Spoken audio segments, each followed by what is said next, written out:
Odin, the father of Thor. This is Odin's roadmap to success. So basically, the Guardian here actually worked with a couple of years ago with a dog that actually wasn't the best match for her family. And to her credit, unlike many people who are very selfish with their dogs, she found the dog a home and he's thriving. And I think the universe has rewarded her because he is really an awesome dog. He has awesome energy. He complements the lifestyle.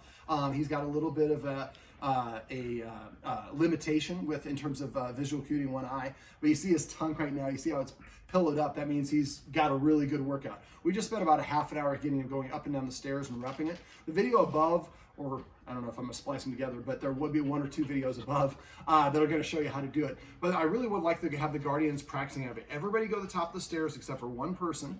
The one person there is gonna use the crack or these treats and put him on the steps. We want him to go all the way point where his back legs are up against that last step. And then the person down at the bottom is just gonna pick up one either. He usually does better with this one, but he can do either one. Pick that foot up and put it right here. Now, kind of, I don't wanna say force him, but don't let him turn around and go back down. But usually once we got that first step, he just went ahead and went upstairs on his own. So after a while, he's just gonna start doing this enough and it's not gonna be anything that he's fearful about. And then the Guardian's gonna call me back and say, how do I get my dog to stop going up the stairs? And we love it when we get those. Sit. Sit. Remember, anytime you give a treat, the treat should go in the mouth first. They should hear the command word immediately after.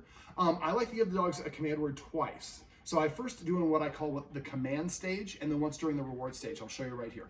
Odin, Odin, sit, sit, sit. So I told him what to do during the command stage, and when he did it, I paid him for his work by giving him the treat, or he could use affection, and then I labeled it or marked it, is what we call in the dog world, so he knows what it was. So it seems a little bit redundant if your dog already knows how to sit, but if you get in the habit of doing it, it's just a great habit to get into, and it reinforces and puts in context why you're giving your dog attention or rewarding it. Usually I talk about exercise. He's not a super high energy dog, so this is just for you, so it's not a big deal. So I think the exercise is fine, but if he is a little rambunctious or if he's bumping the kids or doing what you perceive as naughty, probably just means he needs a couple minutes of exercise. You gonna give me a hug? Oh, wow, this is a special session for me. When I get a hug from someone with butterfly wings, that means that I'm having a good day. So, basically, some of the rules that you can incorporate, not allowing him to cross the line from the couch to basically where Taylor is filming from right now, making it there's an imaginary line. So what you do is have the kids come in and eat here, eat their snack. And remember when I talked to you about making the hissing sound to say no or getting up and marching towards him. So what you would do is every time he's at that line, if he crosses the line, you start rushing towards him. So maybe you have the kids come and sit here, and this is when he's basically out beyond the boundary. And you're just kind of sitting or standing here, the kids are eating right there. And as soon as the dog crosses the threshold, you're gonna get up and walk towards him, kind of like this, and walk towards him until he exits or vacates the area. And then when he vacates the area, stop at the line. Wait there for him to stop moving. When he stops moving, take 2 steps backwards, left foot, right foot, and pause. If he comes forward, match him, rush towards him right away. Sit. That's passive training. We're not to that point yet. So rush towards him, but never cross the line that you're trying to enforce. This is how you introduce and establish an invisible line. After and it'll feel like a waltz. You'll be backing up, moving forward, backing up, moving forward. And eventually you'll back up and he'll stop. When he does, when he's stationary, take another step backwards and pause again. And if he stays stationary, take another step backwards. But your authority goes whatever direction your torso is pointing. So when you come in here, if you turn like this, he's probably going to run into the room. So after you've done this enough, he'll learn to stay behind the boundary. Now, we might have opened up Pandora's box because right now the kitchen and the area that we eat in is up the stairs, and he doesn't like going up the stairs. That's going to be a distant memory. So one of the things I try to do is keep dogs away from us when we're eating. We have 2 little kids in the house. The kids are kind of not paying attention. They have their bologna sandwich here when they're watching TV, and he's just going to come up and snatch it. And then he's going to be like, best day ever. And the kids are going to be like, you took my sandwich. So just teaching him to establish a boundary. Use your opportunity. So when the kids are eating a snack, use it as an opportunity. Have them sit on the floor and do it in different parts of the house so he can practice. And then if he starts getting too close, you make the hissing sound and march towards him. And once he gets to wherever the line is. Now, I have had some parents that do this. They get a big tablecloth, like for a 10-top, and they put it down on the floor, and they have the kid eat the snack in the middle of it, and the dog's not allowed to go on to that. So that way you kind of establish a boundary. And this helps the dog practice a little self-control. Another rule is you have to sit before we open the door. I'd also sit every time you cross the street on the walks. Make him sit before you let him out of the kennel. Make him sit before you put the leash on. Make him sit before you put his food down. The more you make him sit, the more he'll start offering a sit just for other random things, and that's a good thing. In the dog world, we call it mandate. So for the door, and this is, I usually tell people, think of this as like a formula. Go to the door, tell the dog to sit one time. If he doesn't sit within 3 seconds, walk away and sit down in the immediate area. Make sure you're seated. Wait 1 minute. Then go back to the door and command him to sit. The more you say it, the less you mean it. So try to get out of a habit of saying it multiple times. And this is a great way to do it because the dog has motivation to listen to you because it can't open the door on its own. It needs your help. So if he doesn't sit after 1 minute, you walk back towards him. Come. Tell him to sit again. If he doesn't sit this time within 3 seconds, I walk away and sit down for 2 minutes. Next time I sit down for 4 minutes, 8 minutes, and so on. Don't ever do this if you have a dog with potty issues. But what you're saying is if you can't be bothered to sit, I can't be bothered to open the door. But boy, as soon as he sits down, open that door as fast as you can. Then after a while, he'll go sit at the door as his way of like saying he'd like to go outside. The Guardian's Hero has actually taught him to ring a bell to go potty, and now it's kind of transitioned to go outside. But that's a great, the more communication that the dog can, more ways the dog can communicate what it wants to us, the easier, the better, richer relationship we're going to have with them. Okay, let me see. For the dog bed, if you want to teach him to go to the dog bed on command, show him you have a treat, roll it on the dog bed, and then when he licks it up, say beach. Now he's got to have at least one paw on the dog bed or more. Now he's got 2 paws, so I'll throw another one there. He felt it on his beach. Now usually what I would do is throw one, wait for the dog to vacate, then throw another one. And do this, I usually do this with about 10 treats in a row. Make sure they're not rolling off of it. And then after, there we go, we'll do it again. I didn't say it there because he didn't put his paw on there. So, beach. Well, beach. I try to always say it after it goes in his mouth.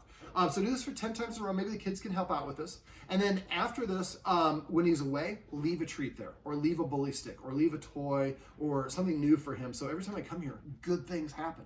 You can also lead him over to put him into a sit or an LAY and give him the treat, and then you would say the command word. Now, he's at the next stage now, which is if I had a treat ready to go.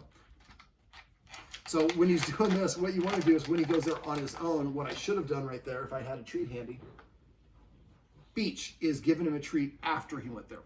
The concept for this is first, I'm going to use the treats to motivate and entice you to go there. Then after a while, when you go there, now I throw a treat. Now I'm simulating one there. There you go. Beach. So after a while, you'll be able to say beach, the dog goes there on the command. All right, so let me see. We also talked about petting with a purpose and passive training. Petting with a purpose is this. Let's say he's nudging me, he wants attention. Sit. So I say sit one time, he has 3 seconds to comply. If he doesn't comply, show him you have other things to do. Pull out your phone, play a little Scrabble, watch a little TV, hang out with your kids, whatever it is. And you don't wait 1 minute, 2 minute like we talked about before. You just wait a period of time and for him to kind of lose interest, and then you give him another opportunity. But if you tell him to sit and he doesn't sit and you pay him anyways, well, what's my motivation to actually do what you want? Because you're going to pay me regardless. If you got paid whether you did your job at work or not, probably wouldn't be a very good worker. See if we can do it again. Sit. Now, he may not know the sit verbally, which is another great reason why we want to communicate it and say it in context. Most dogs actually learn through gestures. So let me give you an example. Oh, we have to pay the beach first. Beach. So let me show you. I'm going to use a hand motion lure. Sit. Sit. So clearly the hand motion puts him into a sit, but not the verbal cue only. The way you want to test that is let's say he was standing here, I turn so he can't see my face because dogs can actually read lips.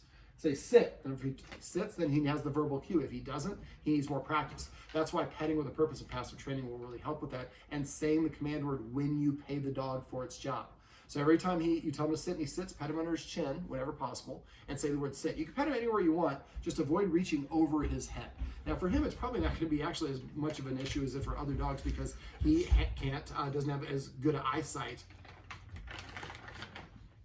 I know I'm snoozing, buddy. I'm sorry. I'll have one ready to go next time. So first, when you're introducing this, have a treat ready to go. So when he does do the thing that you want, you can go ahead and pay him. So for petting with a purpose, if he tells you what to do, nothing happens. Leaders tell, followers ask. So you tell him what to do. If he does it, he gets a reward. If he doesn't do it, now I'm ready this time. I am almost done talking. Beach. So basically, what leaders tell, followers ask. So we're saying is if you tell the human what to do by nudging them, pawing at them, I have a little bit of his hair in my mouth, or it might be troubles, but nothing happens. But if the human tells you what to do and you do it, you get paid, you get rewarded. So it provides a motivation for the dog to want to do that.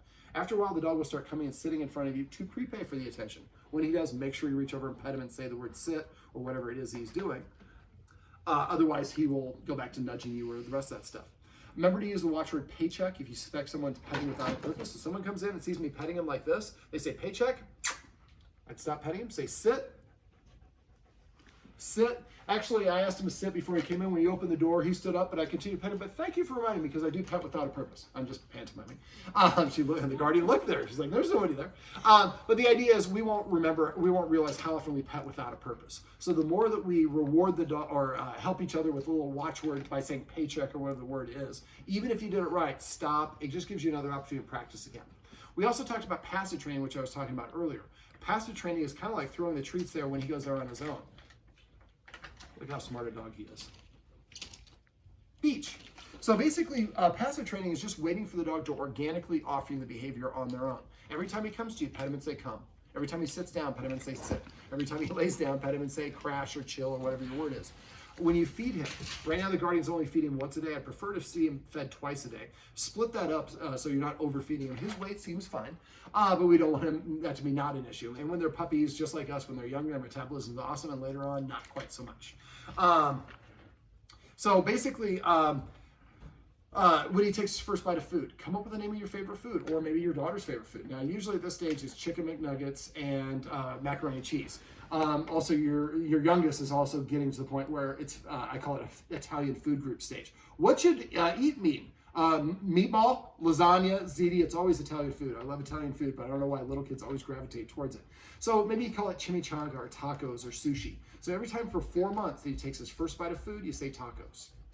Every time I hear tacos, there's food in my mouth. Tacos must mean I get to go eat. So we create a command word for that. Name all of his individual toys. Now, a ball can be a ball, all balls can be balls, all bones can be bones. But if he has one that's a little chipmunk, call it, Alvin, or whatever you want to do. When he goes to his dog bed, come up with a fun name for this. Taylor calls hers Chambers. And so I call mine Station for fire station. So come up with a word. Beach. Now, that was kind of on the line because he retreated when he actually got it, but he was still going there. But coming up with these fun command words can be really helpful. Every time he comes to the house, say Casa or mansion. Every time he goes outside, call it adventure. So if you always pet him every time he goes outside, or you throw a treat on the ground and he licks it up and he's completely outside and you hear adventure, adventure means to go outside. So then if he's nudging it, you say adventure, yeah, I want to go outside. Does he already know how to do this? Yes. But just the more vocabulary we have, the better, a richer communication we can have with him. Sit. Sit. But don't repeat it over and over again. So I just waited. Now, I was a little bit longer than I normally wait, but he's such a good dog. We gave him a little, I know he worked so hard on those stairs. We're giving him a little extra reward. I'm trying to think, is there anything else you want me to go over?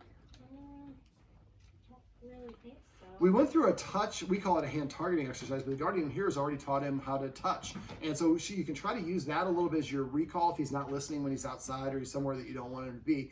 It's not designed for that, but it can work for that. And because he is crash, what's his word for this? Down. Down. Settle. Down. You call it settle? He has down when he's got his legs under him and settle when he's I love it. So I call this flop when the dog's on the side. But basically, and that's great to come up with different. If my dog licks me, I call it kisses. If he licks me on my nose, I call it love. And if I can say love, and he'll be licking me and he'll come up to, because it's in concert.